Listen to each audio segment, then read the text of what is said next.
საათი და 30 წუთია საქართველოში. თქვენ უყურებთ იმედის დღეს. მე ნანიკო არხაზარაძე. მე კი თორნიკე ვარ კვერენჩხილაძე. დღეს თქვენ იმედის დღეში ნახავთ.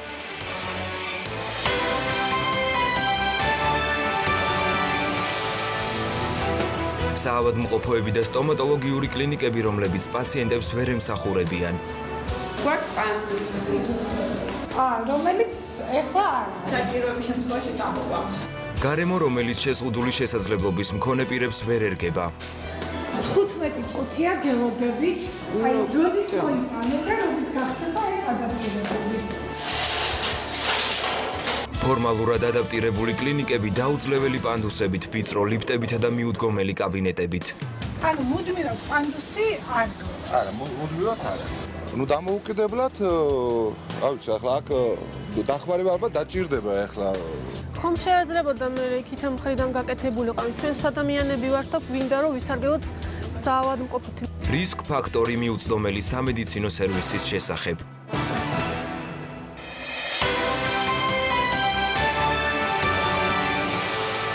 ეს იყო რისკ ფაქტორის ჩვენი ერთ-ერთი მთავარი რუბრიკის მთავარი თემა. ასევე დღეს იმედის დღეში თქვენ ნახავთ კამპანიას კაცები ზრუნავენ. საფეხბურთო კლუბ ლოკომოტივის ფეხბურთელები უერთდებიან და პროექტის დეტალებზე სწორედ იმედის დღეში ვისაუბრებთ. წიგნის საერთაშორისო ფესტივალი წელს თბილისში მე-20-ით ჩატარდება. ფესტივალის მონაწილე გამომცემლობები საკუთარი სიახლეებით სტუმრად ჩვენთან იმედის დღეში. ტრადიციულად გადაცემას გემრიელი დასასრული ექნება. ნუცა ბაიაძე ახალ რეცეპტს გაგვაცნობს ბრაუნი მარწყვით. კიდევ ერთხელ მოგესალმებით, ეს იმედის დღეა. დღეს სამშაბათია, რაც იმას ნიშნავს, რომ რუბრიკა რისკ ფაქტორის დღეა. თიკო ფეიქრიშვილი და მისი გუნდი ამჯერად დაინტერესდა, რამდენად ხელმისაწვდომია სამედიცინო მომსახურება შეზღუდული შესაძლებლობის მქონე პირებისთვის. თიკო, მოგესალმები, თუ შეიძლება გადმოინაცვლე ჩვენსკენ და გვითხარი რა ბარიერებს წააწყდით ამ თემაზე მუშაობისას. გამარჯობა, როდესაც დავიწყეთ ჩვენ ამ თემაზე მუშაობა, ნამდვილად არ წარმომედგინა, რომ ამ ხელა ბარიერები შეიძლებოდა შექმნილიყო ეტლით მოსარგებლეებისთვის, არა სადმე ვთქვათ მარკეტებში ან სილამაზის სალონებში, არა, სამედიცინო დაწესებულებებში, რაც ჩემთვის ნამდვილად ძალიან განსაკვირი იყო. კიდევ მეორე ესეთი პრობლემა, რაც ძალიან მნიშვნელოვანი იყო ასევე სამედიცინო დაწესებულებებში, ეს იყო თუ როგორ მოიხსენიებენ, როგორი დამოკიდებულება აქვთ მათ ამ ადამიანების მიმართ. პერსონალს, რომელსაც პირდაპირ ევალება, რომ მათ მიუდგეს როგორც სრულფასოვან ჩვეულებრივ პაციენტს და არ განასხვავოს ისინი სხვა თქვათ არაეტლით მოსარგებლეებისგან. მოდით ნახოთ რეპორტაჟი, რომელიც ნინო ჭანიამ გადაიღო, მან მოიარა რამდენიმე სამედიცინო დაწესებულება, მათ შორის რამდენიმე დაწესებულება ეტლით მოსარგებლებისთან ერთად და რა პრობლემებს წააწყდნენ, რა ბარიერებს და რა დახვდათ, მე ეს რეპორტაჟი ძალიან თვალნათლივ გამოჩნდა.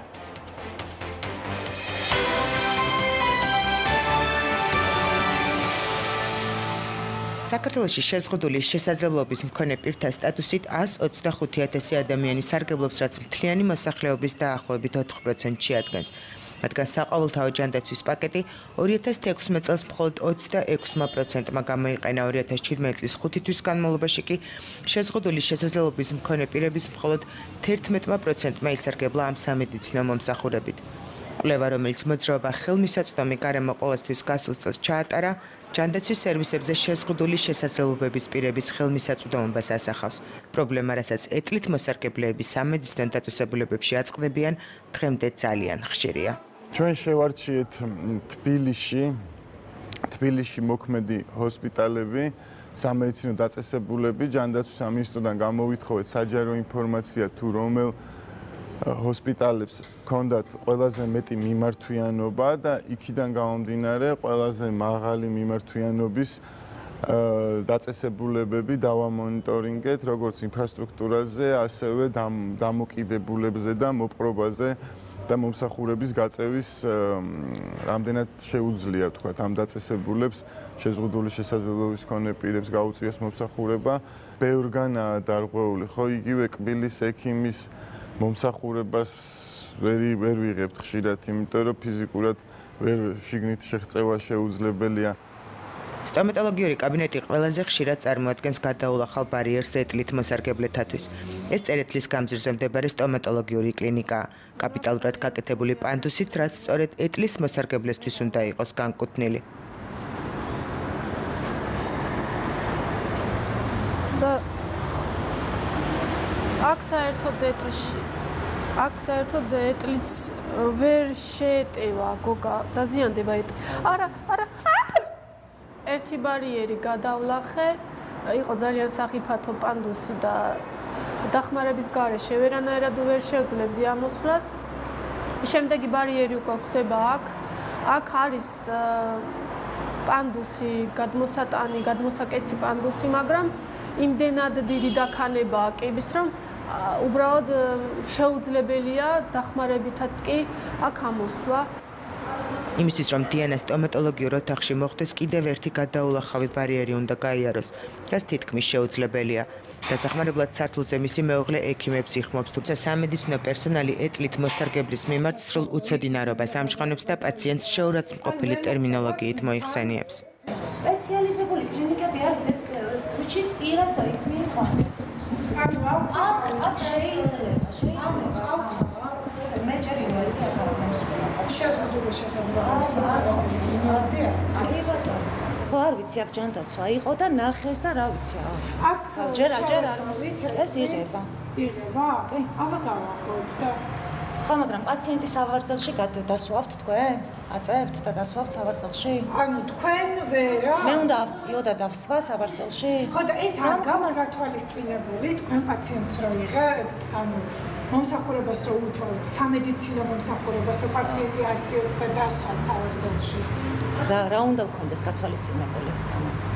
ანუ მოთხოვნაში არ არის, რომ სამედიცინო დაწესებულებას სტომატოლოგიურ კლინიკას შეეძლოს კი ბატონო, უნდა მოვიდეს შეზღუდული იმიტომაც გააკეთეთ ეს პანდუსი. კი ბატონო. და ეხლა მე მეუბნებით, რომ არა, დამხმარე პირი უნდა იყოს, ვინც აწევს, აბა მე ავწევ ინვალიდ. კი ბატონო. დიანამ სტომატოლოგის მომსახურება ვერ მიიღო, რადგან კლინიკა დენტალს ისევე როგორც სხვა უმრავლე სტომატოლოგიურ დაწესებულებას პანდუსი ხშირ შემთხვევაში მხოლოდ საჩვენებლად აქვთ, ან ისეთ ადგილას, რაც ეტლით მოსარგებლეებს დამატებით პრობლემებს და დაბრკოლებებს უქმნის.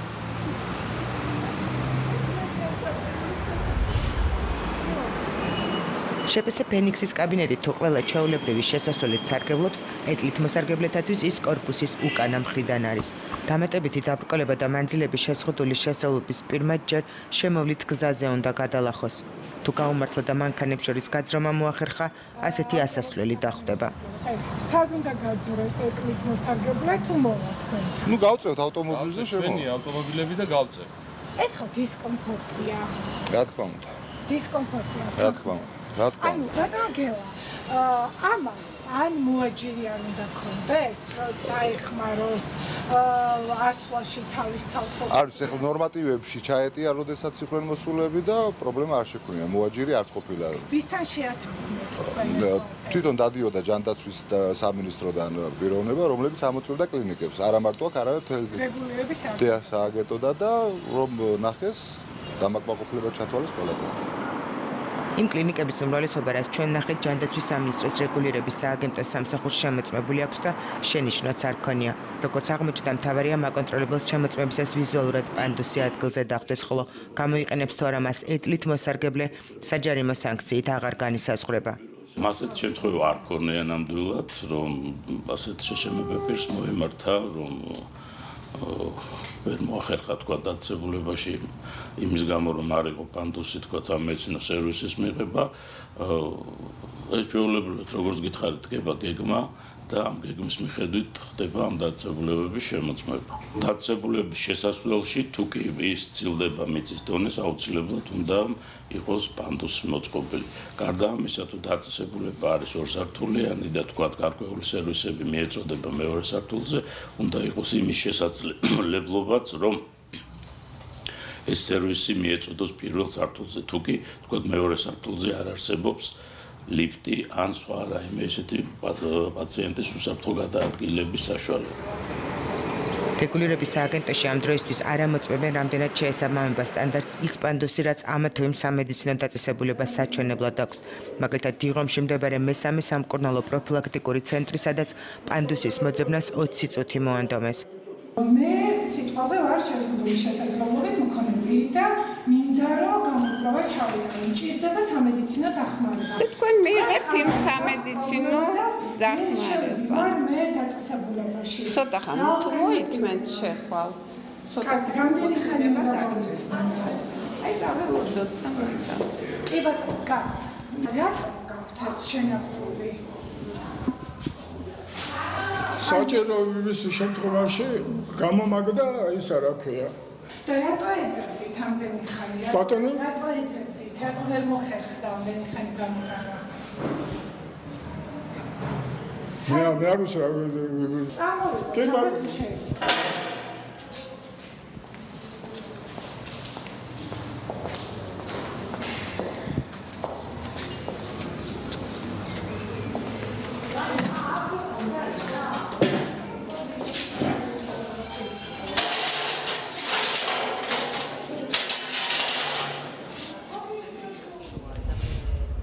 ეტლით მოსარგებლეების მიმართ არაჯეროვანი დამოკიდებულება სამედიცინო პერსონალის მხრიდან ძალიან ხშირია. შეზღუდული შესაძლებლობის მქონე პირები ექიმებისგან შეურაცხყოფილ განცხადებებსაც არც თუ ისე იშვიათად ისმენენ. თვითონ ექიმების დამოკიდებულება და არაპროფესიონალური მიდგომა თითოეული შეზღუდული შესაძლებლობის მქონე პირებისთვის აქ არ არის ლაპარაკი მხოლოდ იმაზე, რომ ეტლით მოსარგებლემ შეაღწია და შევიდა. იქ კიდევ სხვა შეზღუდვებს ვხვდებით, ხო? არის ცერებრული დამბლის მქონე, არის დაუნის სინდრომი და ასე შემდეგ. ამ ადამიანებს ჭირდებათ თავისზე მორგებული მომსახურება, რომელსაც ვერ იღებენ. ჩვენ უკვე ძალიან დიდი ხანი ამაზე ვსაუბრობ და დრო არის, რომ სოციალურ მოდელზე გადავიდეთ და ყველა ადამიანმა თავისი საჭიროებიდან გამომდინარე მიიღოს ის სერვისი, რაც მას ჭირდება და არა ის, რომ შენ რა ფორმას იგინდა ვერ ხედავ რო ავად ხარ, ვერ ხედავ რო ინვალიდი ხარ. ეს დამოკიდებულება ისევ და ისევ საბჭოთა კავშირის გადმონაშთი დღეს ისევ გვაქვს. როგორი უნდა იყოს ადაპტირებული გარემო ეტლით მოსარგებლეთათვის ამას პარაოლიმპიელი თეა ბოლქვაძე თბილისის პარასპორტის განვითარების ცენტრის მაგალითზე გვიჩვენებს.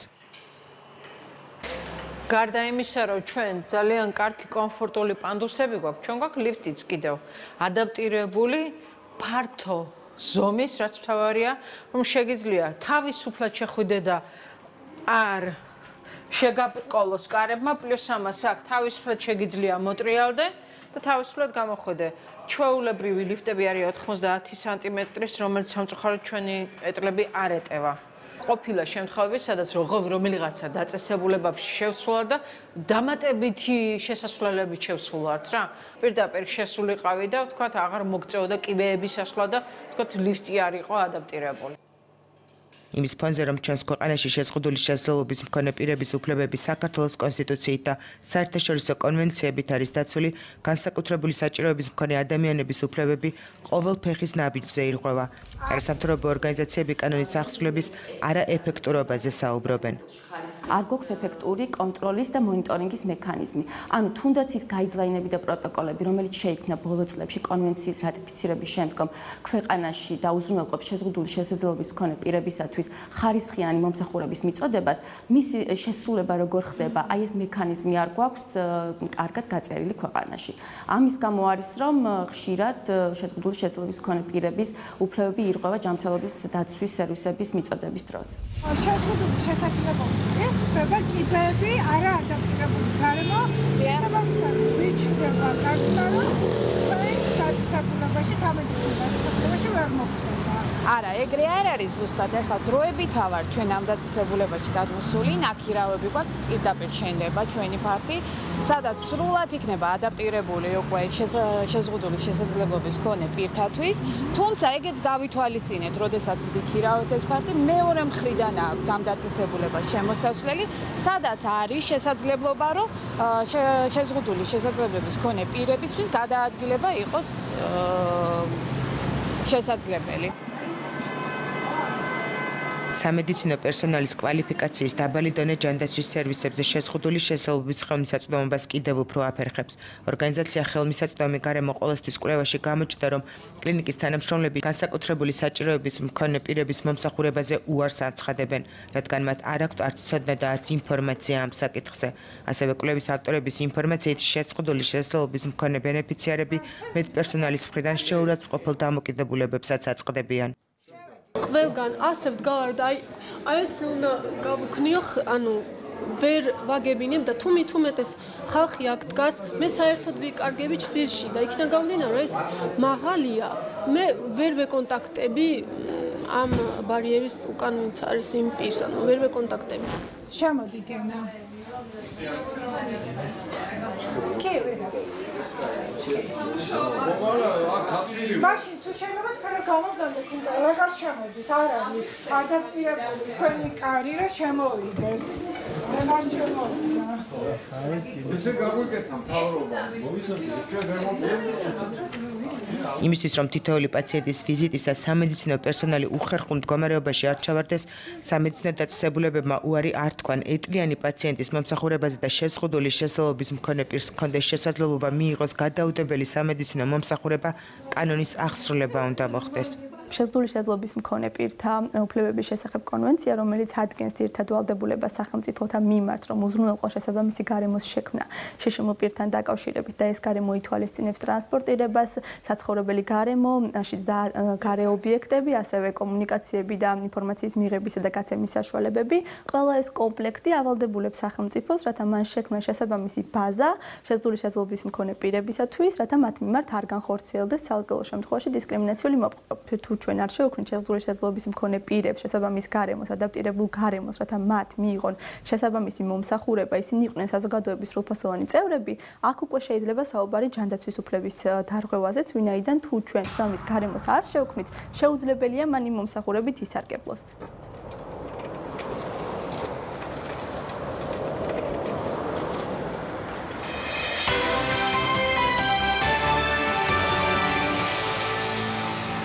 გარდა სამედიცინო სფეროსის ბოლო კადრიც ბევრის მეტყველია, როდესაც სამანქანო გზაზე მიდის ეტლით მოსარგებლე, იმიტომ რომ ტროტუარიც არ არსებობს ამ ქალაქში, საერთოდ ფეხის მოსიარულეებისთვის, მით უმეტეს ეტლით მოსარგებლეებისთვის. რამდენიმე წლის წინ ჩვენ რაც გქონდა რეპორტაჟში, კვლევა ჩაატარა ორგანიზაცია ხელმისაწვდომი გარემო ყოველთვის, რომელმაც დაიარა გარკვეული სამედიცინო დაწესებულებები და თითქმის ყველაში აღმოაჩინა ის დარღვევები, რაც ხელს უშლის უსაფრთხო გადაადგილებას ეტლით მოსარგებლეს. მის წარმომადგენელი გიორგი ალავიძე არის ჩვენი სტუმარი, მადლობთ ბატონო გიორგი მოგზაურობისთვის. ყველაზე მთავარი პრობლემა სამედიცინო დაწესებულებებზე, რადგან ჩვენ კონკრეტულად გავაკეთეთ ახლა სამედიცინო დაწესებულებების ხელმისაწვდომობაზე, რა არის? პანდუსი, რომელიც საერთოდ არ არის თუ ის, რაც ჩვენ ვაჩვენეთ, რომელიც საჩვენებლად არის, მაგრამ ვერასდროს ვერ გამოიყენებს ეტლით მოსარგებლე. მოგესალმებით. ყველაზე მთავარი პრობლემა არის მიდგომა. მიდგომა შეშმო პირებისადმი, ანუ საზოგადოების და არა პერსონალის კონკრეტულად სამედიცინოს პერსონალისაც, თვითონ კლინიკის ხელმძღვანელებისაც ყველას, იმიტომ რომ მათ უნდა ესმოდეთ, რომ ჩვენ როგორც სხვა ადამიანებს გვჭირდება ყველა ის სიკეთეები და ყველა ის მომსახურება, რაც და კიდევ უფრო განსაკუთრებული რაღაცა სხვა განსხვავებული. პირველ რიგში მე ეს თქვენ ჩვენზე უარესი რაღაცები დაგიფიქსირებიათ მართალი გითხრათ, მე ვიყავი მონიტორინგის წევრი, ჯგუფის წევრი და ჩემი ფეხით და ჩემი ეტლით შემოვიარე ეს ყველა სამედიცინო დაწესებულება და ზოგიერთი კლინიკის ხელმძღვანელმა არც კი იცის, რომ ეტლით მოსარგებლე ადამიანს ჭირდებათ განსხვავებული საფიფარეშო წოლიარეზე ლაპარაკი აღარ არის, რომ ახლა თვეები რო წევს ადამიანი დუშის მიღება ხო ჭირდება. არც კი იციან, არც წარმოუდგენიათ და არც აქვთ ამასთან დაკავშირებით ცოდნა. ჩვენ ადამიანები, რომელიც სხვა კლინიკებში, სხვა ქვეყნის კლინიკებში ვართ ნაყოფები, ვიცით და გვინახავს ესეთი რაღაცები და ამას არ ჭირდება ველოსიპედის გამოგონება. ეს არის ყველაფერი დალაგებული, ეს არის უკვე გამზადებული, ამისთვის არის კვლევებით ჩატარებული და პრაქტიკაში შემოტანილია ესეთი აი პრისპასაბლენი როგორ არის ქართულად საჭირო რაღაცები, მაგალითად ეტლი სარგებლად შეიძლება დუშის მიღება. მაგრამ საწოლი დაფჩარისა ჩვენთან არ არსებობს პრაქტიკაში ასეთი საქართველოში. მე არ მინახავს არც ესეთ კლინიკაში 16 კლინიკა შემოვიდა კიდევ უფრო მეტში ისევ არ ნაყოფი რომ იყოს ის ეტლი რომლითაც თუში მიიღოს ადამიანმა საფიფარშოში შევიდეს არც იცი აი ქირურგებს მაგალითად წერს ადამიანი და რა აუცილებელია რომ იმას ადაპტირებული საფიფარშო ქონდეს მე რომ კითხე რომ ცოტა მეტი აი ფეხი აქვს თქვა დაზიანებული და თელ ტანზე ხელები კარგად უმოძრაობს შეუძლია გაკურებულები მიყურებდნენ რომ არავის არ უთქვამს ეს მათთვის.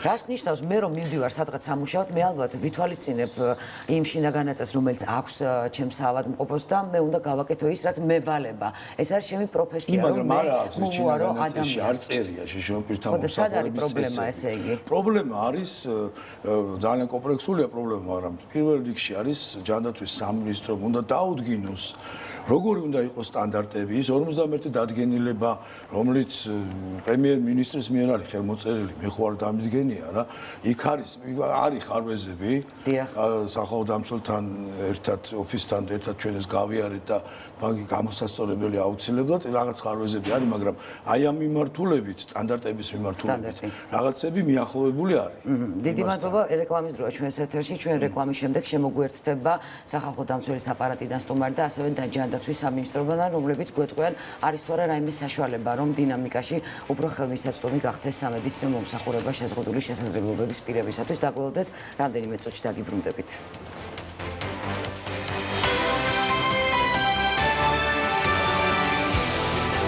რა უნდა შეიცვალოს კანონმდებლობაში, რომ სამედიცინო დაწესებულების გარემო შეზღუდული შესაძლებლობის მქონე პირებს მოერგოს. ჯანდაცვის სამინისტროს სტრატეგია იმედის დღეში.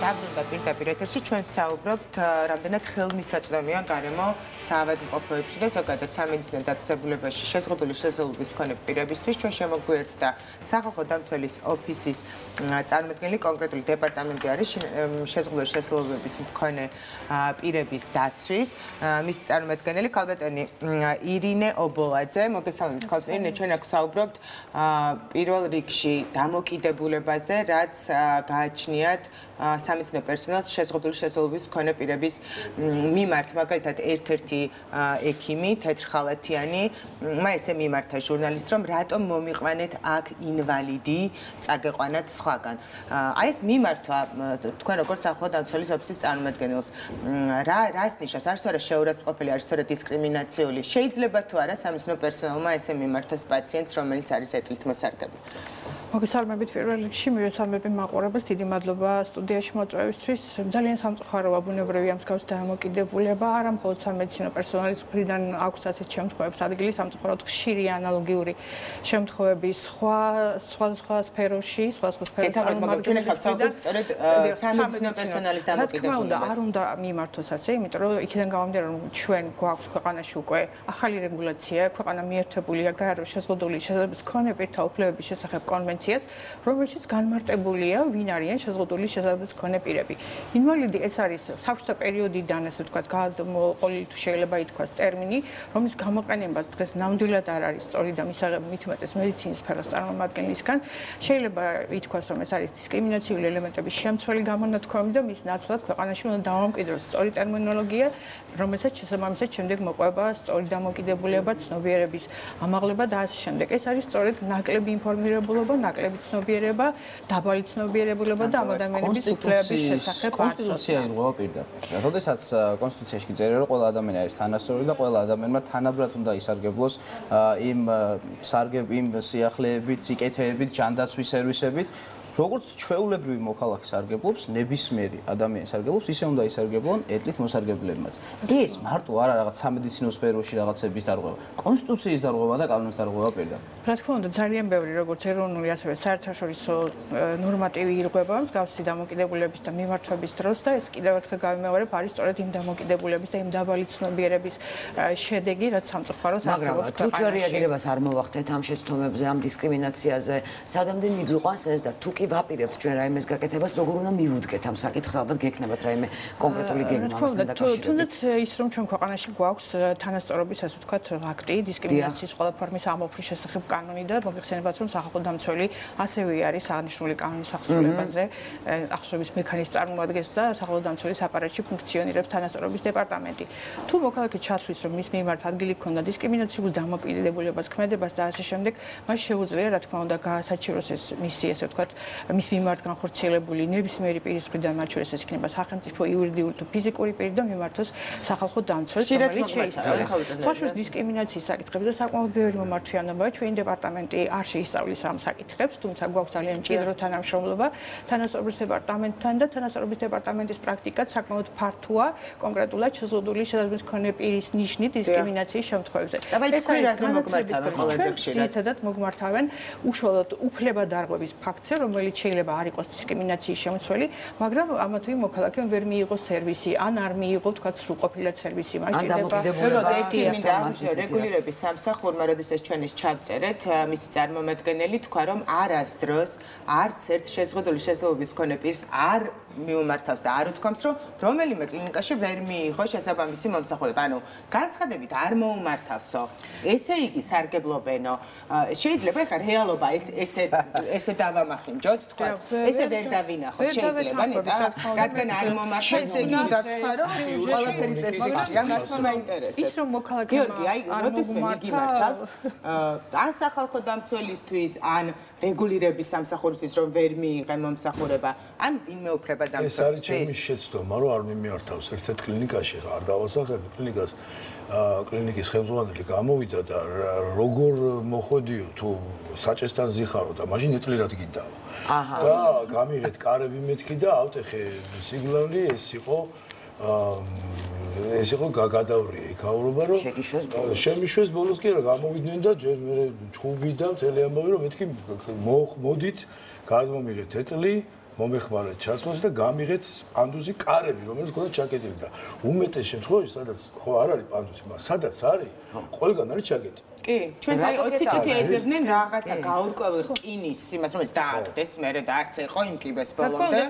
ჩაკეტილი ქონდა. მაყოფილებს და მით უმეტეს ჩაკეტვა რას ნიშნავს გაუგებარი ავტომატი. რატომ მქონდეს ჩაკეტილი, რომ თქვათ ვიღაც დარაჯს ველოდეთ, მართლა 20 წუთი ველოდეთ, როდის მოგძებნა დარაჯი, რომელსაც ჰქონდა სარდაფში, გამოიყო და დააგდო პირდაპირ კიბეზე და ეს კიბე თიმოშორ, ანუ მიწდა სამ კიბეს და მეოთხე ისე დარჩა. ხო, მაგრამ გიორგი ეს დაცინოა ეს ემბოლია. ეს დაცინოა ცხადია, ალბათ არ ვიცი რა არის, ეს კიდე ცალკე ალბათ ჩვენ გადაცემის თემაა. მე მაინტერესებს შენ რომ მიგემართა ვინმესთვის აი ამ კონკრეტული საქმის ანუ რა ვიცი, შეგეძლო ტელეფონით გადაგეღო, რო ქონოდა ხელში დოკუმენტი.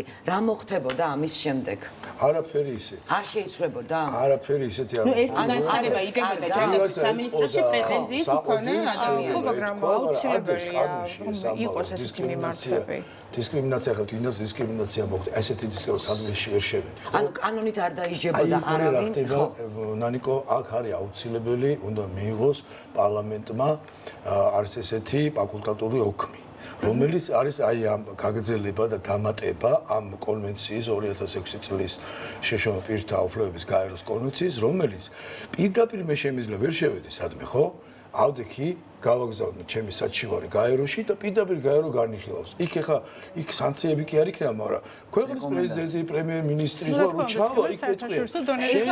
შეიძლება რომ გავაგზავნოთ, მაგას ვერ ხვდები. რატო რითი ვარ შეზღუდული რომ გავაგზავნო? ეს მესმის, მაგრამ კანონით მაინტერესებს რითი ვარ შეზღუდული, რატო ვერ გავაგზავნო? მოკლედ ამასთან დაკავშირებით გიპასუხებ, თუმცა გიორგი მაციც ის რა თქმა უნდა რომ ჩვენ რომ მიმართოთ ანუ პირმა რომელისთვის რომ მისი უფლება დაირღვა და მიმართოს გაეროში შემოპირთა კომიტეტს მან ქვეყნის შიდა ასე ვთქვათ ინსტანციები უნდა ამოწუროს ამისთვის სასამართლოში ცივილის უფლება აქვს თუ არა ადამიანის დისკრიმინაციის სავარაუდო ფაქტზე რა თქმა უნდა შეუძლია მიმართოს სასამართლოსაც. კანონი არ არსებობს რომელზეც დაიჯებაო ამ შემთხვევაში ადამიანი ვინც რა თქმა უნდა არ გვაქვს ჩვენ გარკვეული რეგულაციები, მოდით ასე ვთქვათ, გვაქვს გარკვეული რეგულაციები, მათ შორის ტექნიკური რეგლამენტები, რომლებსაც სამწუხაროდ არ აქვს აღსრულების ეფექტიანი და ქმედითი მექანიზმები. აღსრულების ეფექტი. ასევე ვთქვათ საჯარიმო სანქციები. შეგვიძლია მივმართოთ სასამართლოს, მაგრამ ჰაერში რჩება სასამართლოს გადაწყვეტილება, რადგან აღსრულება ვერ მოხდა. არა, სასამართლოს გადაწყვეტილების აღსრულება კიდევ სხვა თემაა. მე ვსაუბრობ ტექნიკური რეგლამენტის თქვა. ტექნიკური რეგლამენტი გვაქვს, ეს არის მთავრობის 51 დადგენილება, რომელზეც გიორგიმ უკვე აღნიშნა, რომ არის გარკვეული ხარვაზების შემცველი და რაც თავარი არ არის კონვენციის პრინციპებთან, მათ შორის უნივერსალური დიზაინის პრინციპები არ არის მასში ასახული და არ ითვალისწინებს, მაგრამ ის მინიმალური რაც არის თქვა 51 დადგენილებაში, ისიც რჩება აღუსრულებელი, შეიძლება ითქვას შეუსრულებელი, იმიტომ რომ 2019 წლამდე ჯერ არ შესულა ძალაში. ვადა 5 წლიანი მიეცათ, რომ მოხდეს ადაპტირება შენობების და 2019 წლის იანვრიდან ფაქტიურად უკვე ყველას უნდა კონდეს. თუმცა ეს არ ნიშნავს, რომ ჩვენ 5 წელი უნდა ვისხდეთ და ველოდებოდეთ სიტუაციის გამოსწორებას. 2014 წელს მივიღეთ ჩვენ ეს დადგენილება 51, სადაც გაწერილი არის მეტნაკლებად, თუნდაც პანდუსი რომ არ იყოს ესეთი ორკიბეზე და არამედ იყოს 14 მეტრიანი 6% დახრილობა კონდეს და იმ სტანდარტში ესაბამებოდეს, როდესაც ნამდვილად შეძლებთ გადაადგილებას. თუმცა აქვე ჩაიწერა კანონში, რომ 5 წლის განმავლობაში უნდა მოხდეს ადაპტირებაო. რას ელოდებიან კლინიკები, რომ მაინდა-მაინც 2019 წლის 1 იანვარს უნდა შეცვალონ? ვერავინ ვერ შეცვლის, ის რაც არ გაუკეთებია თქვა 5 წლის მანძილზე ამ ნორმატივა დამოკიდებულება და ყოველ ცუდი ის რომ თვითონ დადგენილება არ გაითვალისწინა, თქვა ამ გარდამავალ პერიოდში, ასე თქვა ამ 4 წლიან პერიოდში, თუ შეიძლება ასე უწოდოთ, რომ მოხდეს ინსპექტირება ამ ხნის მანძილზე, რა კეთდება იმისთვის, რომ თქვა 2019 წლის 1 იანვარს ჩვენ შევხვდეთ უკვე ინსპექტირებაზე ჩვენ წარმომადგენელი ყავს ჯანდაცვის სამინისტრო და ეს შენობა ნაგებობები, რომელთა ტექნიკური მოწყობის და ასე შემდეგ რეგლამენტი არის დადგენილი მთავრობის დადგენილი. მას დავუსვათ შეკითხვები ჯანდაცვის სამინისტროს წარმომადგენელს. ნათია ნოღაიდელი არის ჩვენი სტუმარი. მოგძანდით ქალბატონო ნათია, საჯარიმო სანქციებზე რეგულირების სააგენტომ გითხრა, რომ დააჯარიმა მე აქ მაქვს ამოწერილი 3 წლის განმავლობაში დაჯარიმებული არის სულ 120 ობიექტი, სწორედ იმის პანდუსის მოუწყებლობის გამო. თუმცა პანდუსი არ არის მხოლოდ მისაწვდომი. ბევრი ვისაუბრეთ ჩვენ ამ 51 დადგენილებაზე, რომლის მიხედვითაც მეტნაკლებად არის შესაძლებელი, რომ იყოს დაცული შეზღუდული შესაძლებლობის მქონე ადამიანების უფლებები. რატომ არ ხდება ინსპექტირება ქალბატონი იგნემდასვა? კითხვა მთელი ამ 5 წლის განმავლობაში და მაინდა-მაინც რატომ ველოდებით 1 იანვარს? 1 იანვარს უცებ ხო ყველაფერი ვერ შეიძლება, შენობები ხომ არ გადაკეთდება თავისით. მოგესალმებით უპირველეს ყოვლისა.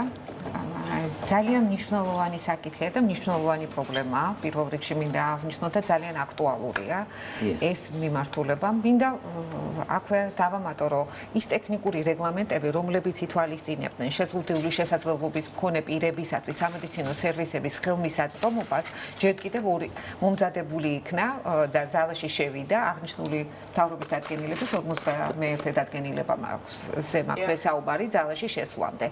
თუმცა აქედან გამომდინარე ეს ვალდებულება ჩვენ სამედიცინო დაწესებულებებს გაუჩნდათ გაცილებით ადრე, რომ მქონოდათ პირობები შეზღუდული შესაძლებლობის მქონე პირებისათვის დაკმაყოფილებული.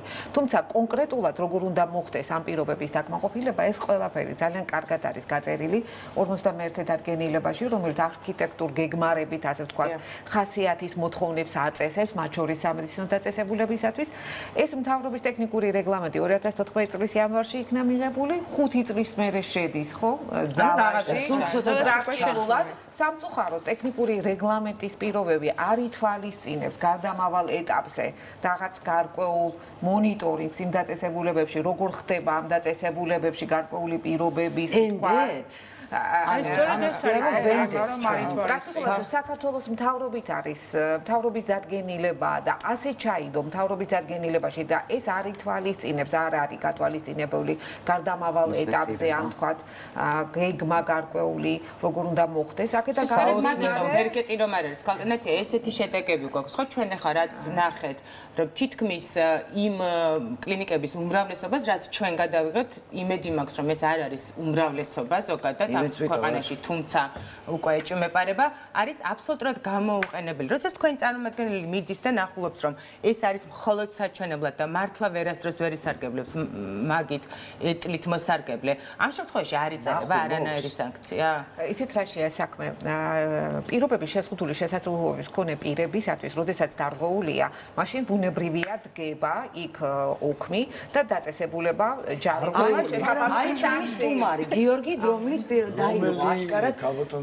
ნათია რომელი ოქმი გაქვთ ესეთი შედგენილი და სად არის ეს რომ აი ამ კლინიკაში არ არის თუ გაქვთ ესეთი მერიას არ აქვს არც ერთი ესე იგი არასწორი და ცუდი პანდუსის გაკეთებული დაჯანმრებული არავინ არ არის ამის არავინ არ არის ამაზე პასუხისმგებელი არავინ არ არის დაჯანმრებული იმაზე როდესაც რაღაც პანდუსი მეტნაკლებად თუ არის გაკეთებული იქ აუცილებლად ხერგავს მანქანა რომელიც არ გადაყავთ თუ 3 საათი არ ეკე პატროლში ხო რომ ადამიანი ელოდება საოცნებო დადგენილება 41 სიმბოლო ისეთ დამთხევა კაციშვილი არ ამოწმებს ამას სრულდება არ სრულდება ოქმი ასენეთ ვინ ოდესმე შედგენილა მსგავსი საჯარიმო ოქმი რომ არ აქვს პანდუსი არაა სათანადო პირობები ოქმი მებახსენე სანებართვო პირობები სტაციონარული დაწესებულისა ტექნიკური რეგლამენტის პირობებთან დაკავშირებით მე რამდენადაც ვიცი ეს ინფორმაცია თქვენთანაც გაჟღერდა ეს ოქმი ბუნებრივია შედგა დგება ყოველწლიურად და მინდა აღვნიშნო რომ დადებითი დინამიკით ხასიათდება იმიტომ რომ 2015 წელს გაცილებით მეტ დაწესებულებას ჰქონდა ეს დარღვევა ვიდრე 2016 წელს ანუ დინამიკა შედარებით დადებითია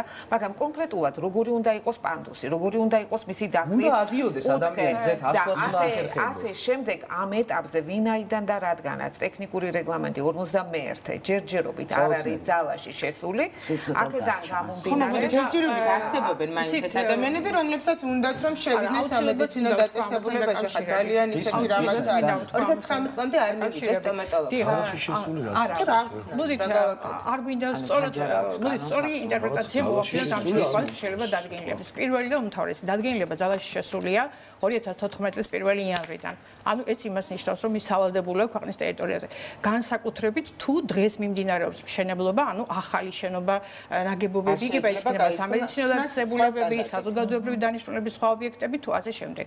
შემდეგი, გადავიდეთ შემდეგ საკითხზე. გვაქვს ვადა თქვა 5 წელი, რომლის განმავლობაში ყველა შენობის ადაპტირება უნდა მოხდეს დადგენილების შესაბამისად. სხვა საკითხია დადგენილება რამდენად არის სრული და გამართული და საერთაშორისო მოთხოვნებთან და ნორმებთან შესაბამისობაში და მეორეა როგორ ვასრულებთ იმას რაც გვაქვს.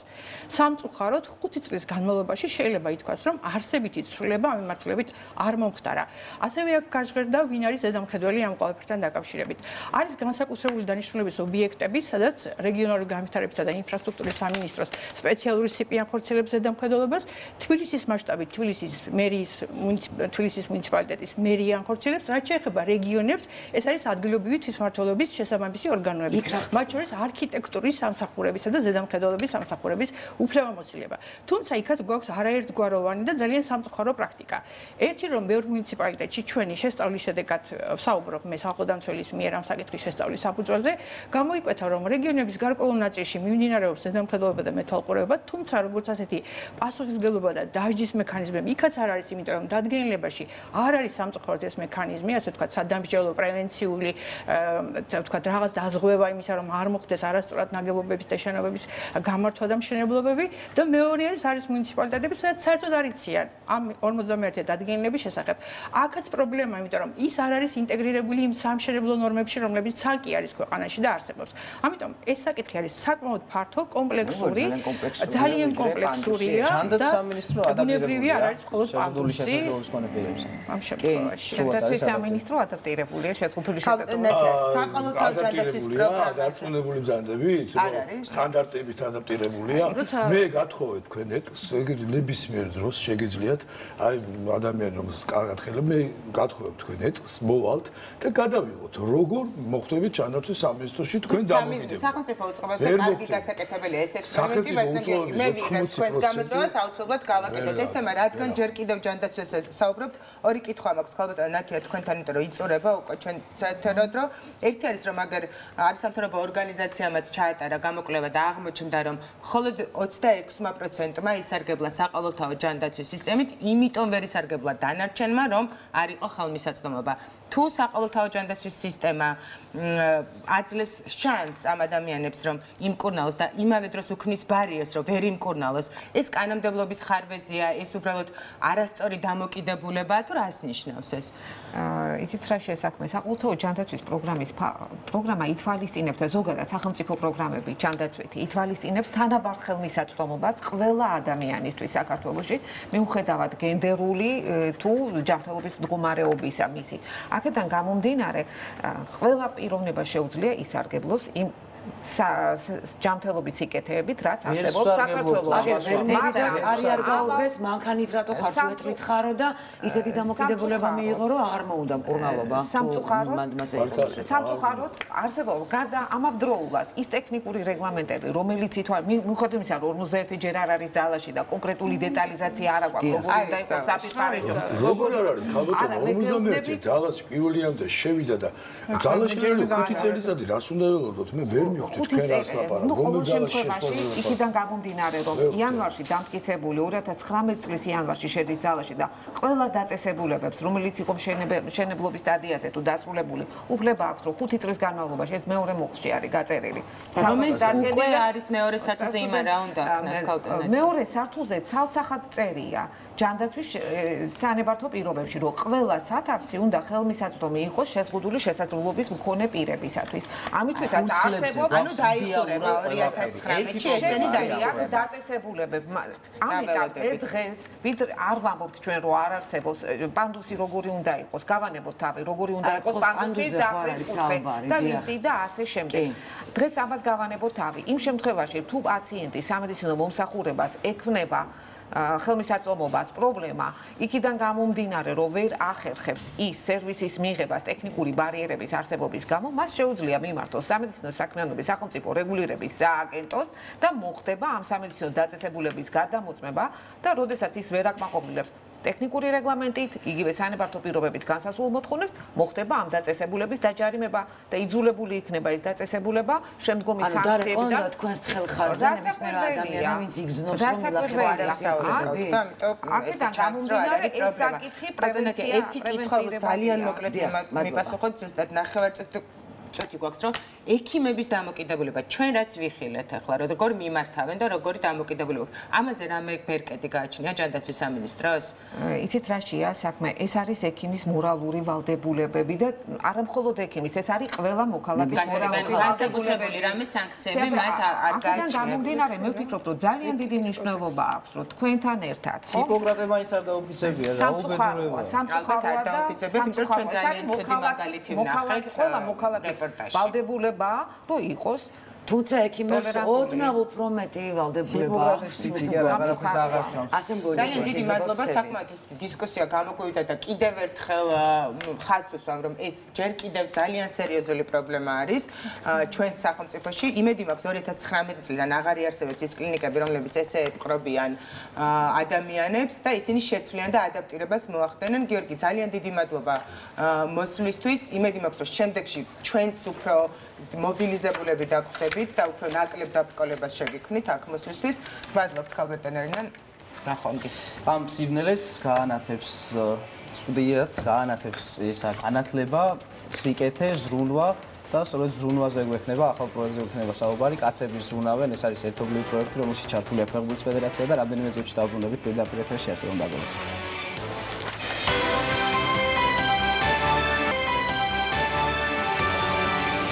Თქვენს ტელევიზორებში იმედის დღე დაბრუნდა, ახლა უნდა ვისაუბროთ ერთ ძალიან მაგარ პროექტზე, კაცები ზრუნავენ. ეს არის ერთობლივი პროექტი, რომელიც აერთიანებს საფეხბურთო კლუბ ლოკომოტივს, ფეხბურთის ფედერაციას და გაეროს მოსახლეობის ფონდს და ერთ-ერთი მთავარი მიზანი არის კაცების როლის გაზრდა გენდერული თანასწორობის მისაღწევად.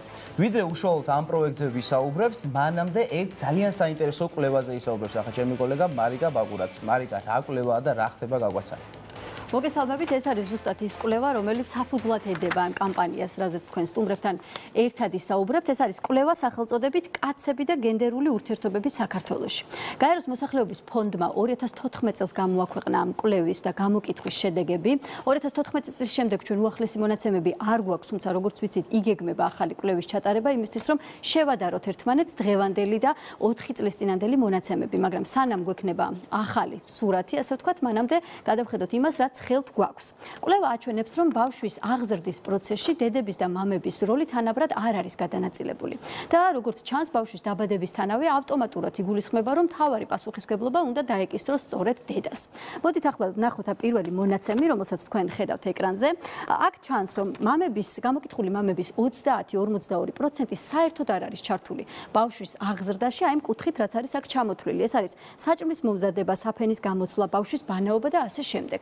აქ იგულისხმება ის ბავშვები, რომლებიც 6 წლამდე ასაკში არიან. როგორც მამების გამოკითხვით ითვლება, ასე ვთქვათ, მათ მგონიათ, ასე ვთქვათ, რომ მხოლოდ საგარეო საქმეები უნდა მოაგვარონ და ეს არის მათი ძირითადი პასუხისმგებლობა. შემდეგი მონაცემებიც ვნახოთ, რომელიც ამ ვითარებას კიდევ უფრო მეტად ამძიმებს. ბავშვთან თამაშით, საუბრით და ურთიერთობით საერთო ჯამში გამოკითხული მამების მხოლოდ 18% არის დაკავებული. ეს 18% იმდენად დაბალ მონაცემად მეჩვენა მე და იმდენად სავალალო შედეგებად, რომ კიდევ უფრო დავინტერესდი, უფრო ჩაუღრმავებოდი ამ საკითხს, თუ როგორ არის რეალურად ჩაშლილი, ასე ვთქვათ, მამების გადანაწილება. როგორც გაირკვა, რაც უფრო იზრდება ბავშვის ასაკი, მით უფრო კლებულობს მამის პასუხისმგებლობა მასთან ურთიერთობაში. როგორც ხედავთ, აგერ 6 წლამდე ბავშვებისთვის 90% მამებისა ახერხებს მასთან ურთიერთობას, თამაშს, ზეირნობას, ვარჯიშს და ასე შემდეგ.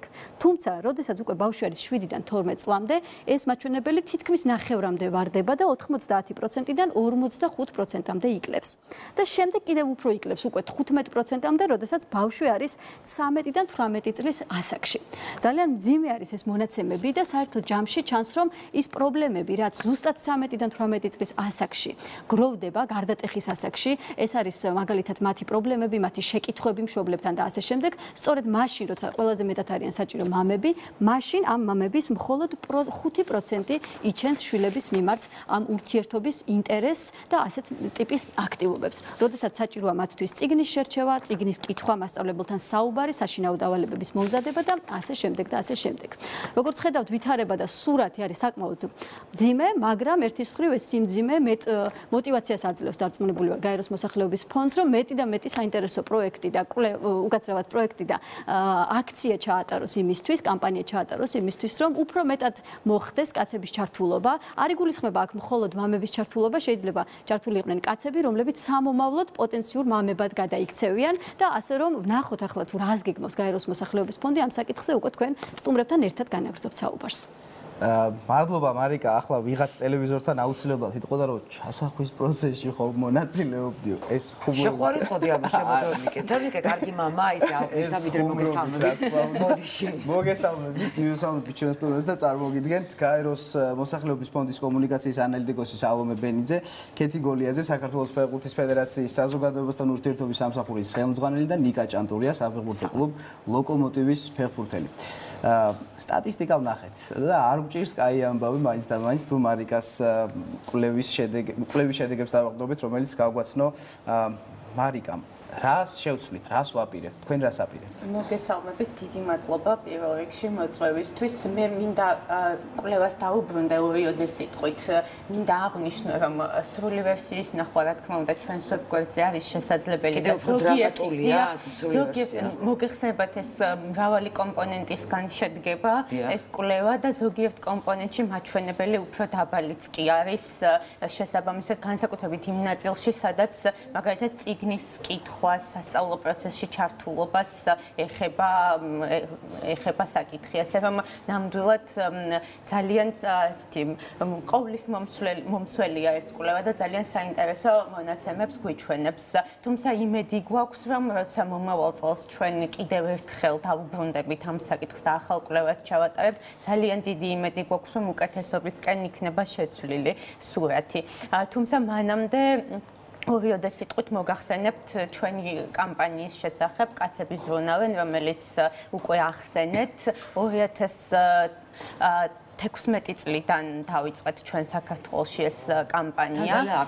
ძალიან აქტიურად. მას წინ უძღოდა რამდენიმე შედარებით მცირე მასშტაბის კამპანია. კამპანიას ვახორციელებთ არასამთავრობო ორგანიზაცია ვიქერთან ერთად, თუმცა გაეროს მოსახლეობის ფონდის მუშაობა გენდერული თანასწორობის მიმართულებით მხოლოდ ამ კამპანიით ნამდვილად არ შემოიფარგლება. ჩვენ ასევე ძალიან დიდ ყურადღებას უთმობთ მოზარდებას, განსაკუთრებით გოგონების განვითარების საკითხებს, მათი პოტენციალის რეალიზების საკითხებს, ისევე როგორც ადრეული ქორწინების და სხვა საზიანო პრაქტიკების პრევენციის საკითხებს. შესაბამისად, თანამშრომლობა, რომელსაც ხვალ ოფიციალურად ჩაეყრება საფუძველი ფეხბურთის ფედერაციასთან და თბილისის ლოკომოტივთან, ეხება არა მხოლოდ კამპანიას კაცები ზრუნავენ, არამედ გოგონების განვითარებასაც.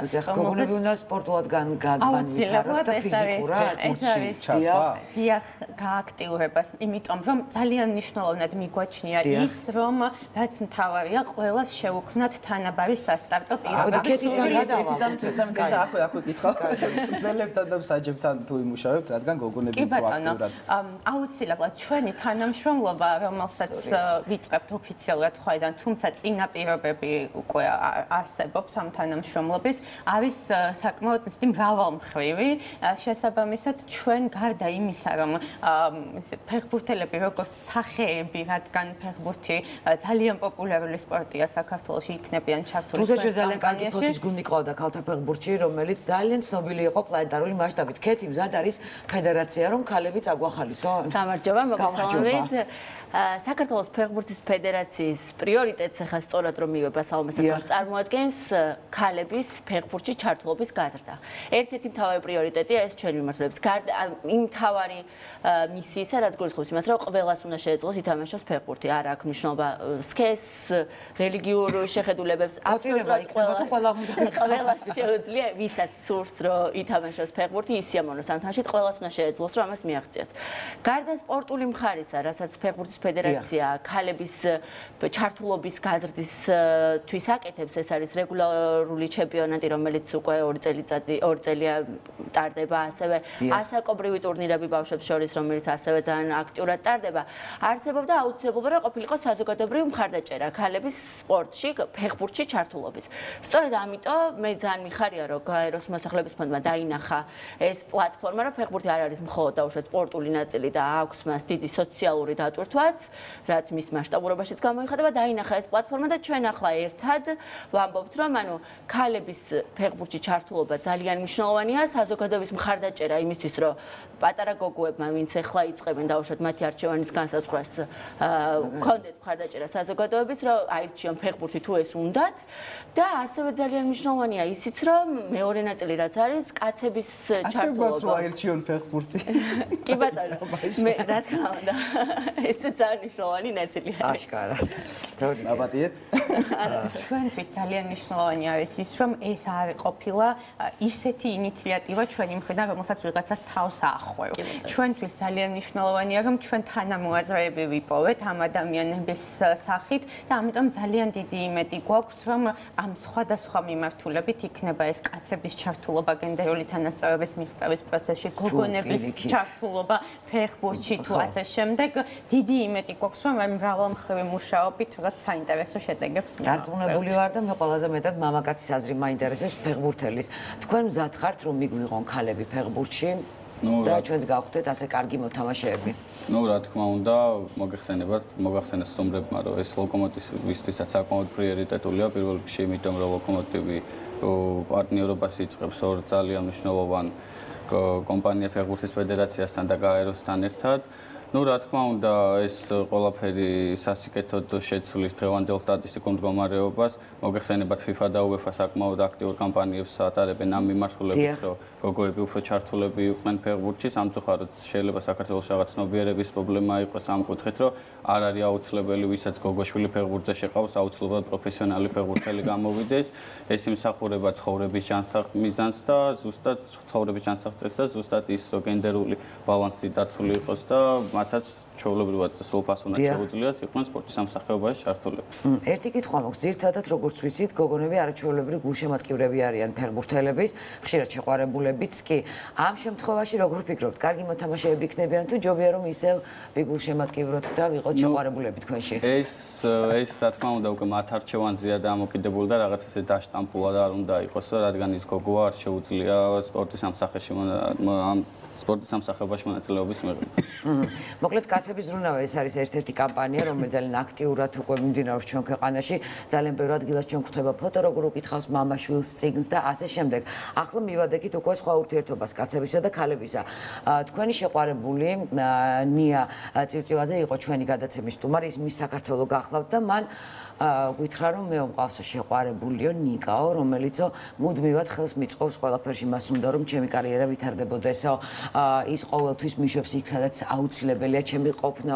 მოკლედ თქვენ დღემდე ასე აგრძელებთ თქვენი შეყვარებულის პატივისცემას და მის კარიერაზე ზრუნვას? რა თქმა უნდა, ყველა ურთიერთობა პირველ რიგში ჩემი აზრით პატივისცემით იწყება და ნებისმიერ ადამიანს და ნებისმიერ ქალს აქვს იმის უფლება და მე ვფიქრობ რომ აუცილებელია რომ ის იყოს ქმრისგან დამოუკიდებლად შემდგარი ადამიანი და მეორე ნახევარმა მაქსიმალურად ყველაფერი უნდა გააკეთოს იმისთვის, რომ დაეხმაროს, რომ თვითონ იყოს დამოუკიდებლად შემდგარი პიროვნება და მე მიხარია და მეამაყება მისი წარმატება და არანაირი საწინააღმდეგო არ მაქვს, პირიქით ძალიან მისასალმებელია და ვამაყობ მაგით. მე მგონი აი ზუსტად ეს არის ის სათქმელი, რაც აქვს თქვენ კამპანიას მთავარი, ხო? ბატონო, ეს არის ძალიან მნიშვნელოვანი ზუსტად და ჩვენ მართლა ჩვენთვის ძალიან მნიშვნელოვანი არის ის, რომ სწორედ ის ადამიანები იყვნენ ჩართული კამპანიაში, კაცები ზრუნავენ, რომლებიც გულწრფელად იზიარებენ ამ კამპანიის მიზნებს, იდეალებს, იმიტომ რომ გამოიცხულია ეს ისეთი საკითხია, მე ვფიქრობ, რომ ხელოვნურად ვერავის ვერ დააინტერესება ამით და ხელოვნურად ვერავის ვერ ჩართავა. მე მინდა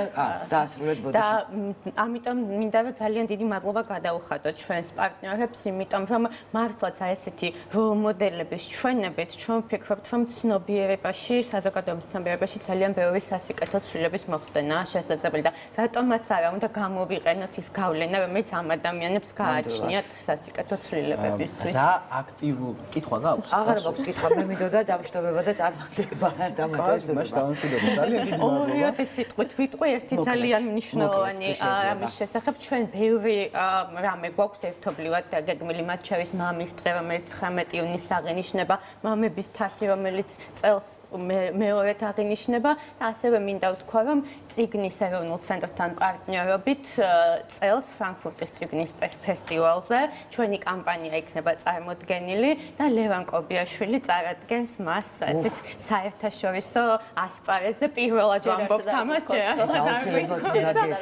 დიდი მადლობა მოკლედ ყველა სამ შესაძლებლობისთვის. პირიქით თქვენ მადლობა და ძალიან მოგესალმებით. მე მინდა ჩავამატო, ლოკომოტივი იწყებს გოგონათა გუნდის საკომპლექტებას და ვისაც სურვილი აქვს ყველა შეუძლია მიიღოს მონაწილეობა და ასევე სამომავლოდ იგეგმება გოგონების და ბიჭების შერეული გუნდის გაკეთება. გოგონების და შეზღუდული. დიდი მადლობა. მე გინდა, მე ვიცი კარგად, ფეხბურთს კარგად თამაშობ, გულშემატკივარიც ვარ, მოკლედ მადლობა და მე წარმატება მინდა გისურვოთ თქვენ და სულ მზად ვართ ამ თემაზე სასაუბროთ. მოკლედ ახლა კი მოდი ერთად ვისწავლოთ როგორ კეთდება ბრაუნი. ხომ გიყვართ ძალიან. ნიკა ისწავლა და მე დაეხმარე ნიას. მაშინ ასე დღის რეცეპტი ვისწავლოთ ბრაუნის გაკეთება. მაწყვით? მაწყვით.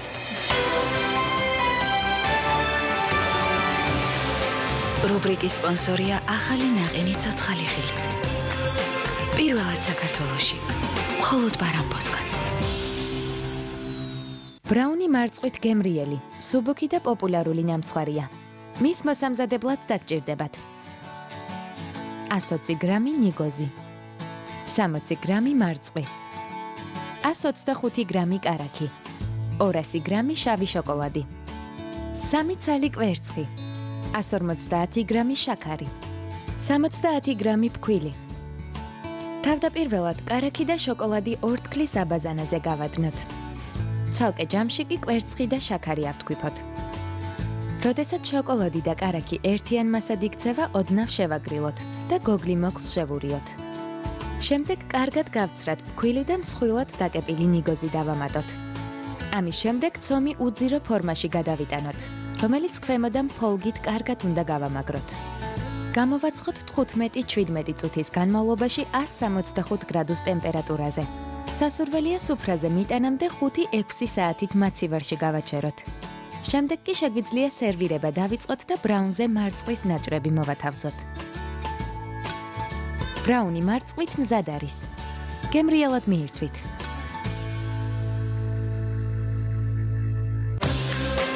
რუბრიკის სპონსორია ახალი ნაყინი ცოცხალი ხილით. პირველად საქართველოში, მხოლოდ ბარამბოსგან.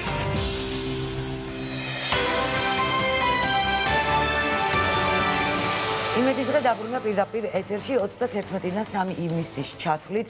თბილისში წიგნის საერთაშორისო ფესტივალი იხსნება. ჯობია სწორედ ამ ფესტივალზე ჩვენ სტუმრებთან ერთად ვისაუბროთ. მე მინდა წარმოგიდგინოთ ისინი ბათუმის წიგნების ბათუმში დამფუძნებელი ირაკლი ბაკურძე და თამარ ლებანიძე დიოგენეს დამფუძნებელი. მოგესალმებით, დიდი მადლობა მობრძანებისთვის და მე მგონი ძალიან დიდი დღესასწაული იწყება თბილისში 3 დღის განმავლობაში თუ შეიძლება დავიწყოთ თქვენით. რა იქნება წარმოდგენილი? ზოგადად წიგნის ფესტივალი ჩვენთვის რაღაც მართლა ახალი წელივითა თავარი დღესასწაულია წლის განმავლობაში და განსაკუთრებით ვემზადებით გამომცემლები. მე აქ მოვიტანე 4 ახალი წიგნით მოვედი, ისეთი გამომცემლობას 18 ახალი წიგნი აქვს, უბრალოდ დანარჩენები ჯერ სტამბიდან არ გამოსულავს, ახლა ხო ცხელი გამოვა დღეს ხვალ და ზეგისთვის უკვე იქნება. და როგორც ყოველთვის მართლა განსაკუთრებით მომემზადეთ განსაკუთრებული წიგნებით, დიდი პატარა ტყუილები უნდა წარმოვადგინო, რომლის მიხედვაც გადაღებული სერიალი იცით ალბათ ძალიან პოპულარულია, კი. და წიგნი გაცილებით უფრო ემოციური და ეფექტურია, შეიძლება ითქვას იმ პრობლემებიდან გამომდინარე, რა პრობლემებზეცაა სერიალში საუბარი და ზოგადად ამ წიგნში. ამ კიდევ უნდა წარმოვადგინო ერთი წიგნი სიამოვნებით, ეს არის Ursula Le Guinis გამყრობილები, Dispossessed, ესე ქვია ორიგინალში, ითვლება მე-20 საუკუნის მეორე ნახევრის 70-იან წლებში დაწერილი ერთ-ერთი მთავარი წიგნი არის ჟანრი არის სოციალიზმის რაღაც ერთგვარი სოციალიზმის ანტისოციალისტური პროპაგანდა არის ძალიან რთულად, იმიტომ რომ მოგეხსენებათ 60-70-იან წლებში ძალიან მაგრად იყო კომუნიზმი გადგმული ამერიკაში და ამ ყველაფრის წინააღმდეგ ძალიან საინტერესო იქნება. ასევე ანა გავალდა მწერალი, რომელსაც ქართველი მკითხველი ძალიან კარგად იცნობს, მისი მორიგი წიგნი, ჩვენ მე-4 წიგნი გამოვეცით მისი, ლამაზად გაქცევა, ერთი ძალიან ლამაზი ისტორია, როგორც ყოველთვის ჩვევია ანა გავალდას და ლიზა ჯენოვას ავტორი, რომლის დაწერილიცა ჯერ კიდევ ელისი, ძალიან ცნობილი ფილმიც იყო გადაღებული, ქართულად წიგნიცაა გამოსებული, ოსკაროსანი ფილმია და მისი მორიგი წიგნი სიყვარული ტენტონი, რომელშიც აღწერილი არის ისეთი პრობლემა, როგორიც არის პრობლემა, არ ვიცი რამდენად არის, მოკლედ ხო, ძალიან ბევრი ვილაპარაკე. არ არის პრობლემა, არაფერი. თუმცა ძალიან კარგი სტენდით იქნები წარმოდგენილი, როგორც მივხვდი, ძალიან სუპერს. ნამდვილად კი ყოველთვის ძალიან ბევრ ახალ წიგნს გამოვცემთ საფესტივალოდ და ეს ფესტივალი ერთი ახალი რეკორდი იხსნება, იმიტომ რომ 18 ახალი წიგნი ჩვენთვისაც კი ძალიან ბევრია. ქალბატონო თამარ, დიოგენეს შემთხვევაში რა ხდება? რა წიგნებით მოწამეთ? დიოგენეს შემთხვევაში ჩვენ ვამაგრებთ ჩვენს ნიშას. რა არის ჩვენი ნიშა? ეს არის მაღალი ხარისხის ლიტერატურა, მაღალი ხარისხის თარგმანები და თეთრი ლაქები, რომელიც აუცილებლად უნდა შეივსოს, ხო, თარგმანის საქმეში. კერძოდ 5 ახალი წიგნი, მეტი არა, მაგრამ ჩემი აზრით 5-ვე საყიდელი. დავიწყებ ისეთი მნიშვნელოვანი ავტორით, როგორც ნიკოლაი გოგოლი და მკვდარი სულები და ბრწყინვალე თარგმანი ზაზა ჭილაძის, გია ჯუმბურძის ტანდემის, ეს დიდი სიამოვნება ელის მკითხველს. ზიგმუნდ ფროიდის რჩეული შრომები ჩვენ საერთოდ ეს ნიშაც გვიჭირავს არა მხატვრული ლიტერატურის და მოგეხსენებათ რომ ჩვენი გაკეთებული იუნგი თარგმნილ მაია ბადრძესთან ერთად უკვე ბევრი წიგნი ძალიან პოპულარულია და აი ეს არის პირველი მე ვიტყოდი კარგად ტირაჟით გაყიდულია თუ არც კი რასაკვირველია კარგად შესრულებული თარგმანი და ძალიან კარგი კომპილაცია საუკეთესო მართლა ყველაზე მნიშვნელოვანი შრომების ფროიდის რომელიც დარწმუნებული ვარ რომ ფართო მკითხველს ძალიან დაინტერესებს მიუხედავად იმისა რომ ფროიდის ეპოქიდან ძალიან დიდი დროა გასული თუმცა ბმა გვაქვს კი რასაკვირველია ფრიდრიხ დიურენმატის აი ეს მომცრო წიგნი მაგრამ არაჩვეულებრივი საკითხავი, ასევე მაია ბადრიძე აქ მთარგმნელი და დიურენმატი არსებობს ქართულად, მაგრამ დარწმუნებული ვარ, ეს კიდევ ერთ რაღაც დამატებით შტრიხ შეძენს ამ დიდ მწერალს ქართულ ენაზე.